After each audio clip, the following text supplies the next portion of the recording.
G'day, Jim here, Jim Stackpool, and I just want to give you a quick 2-minute overview about the fundamentals section of the outcomes map. And so here's an outcomes map, and I'm talking here about these blue boxes down the bottom, the fundamentals.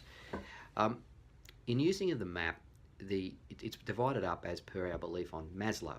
And so at the bottom level of Maslow, he talked about the physiological needs, the base needs of which needs to be satisfied. And we call these in Maslow, in our discovery approach, we call those the fundamental needs.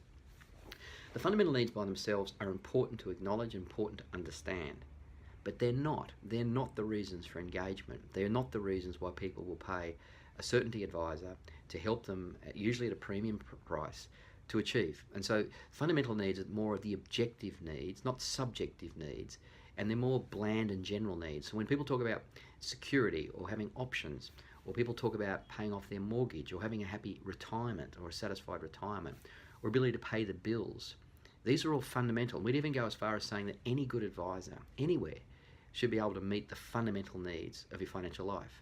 So it's not the reasons to engage, but it has to, as Maslow teaches us, it has to be recognised and understood and played back to them during, in terms of engagement, what they are.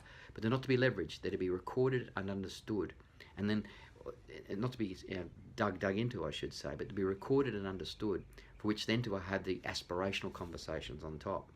So we've always got to be mindful and listening out for the fundamental needs that might keep coming up. So people might say things like, look, this is all a pipe dream, talking about the house I want, the travel I want, because simply all I want to do is pay the bills, pay off the mortgage.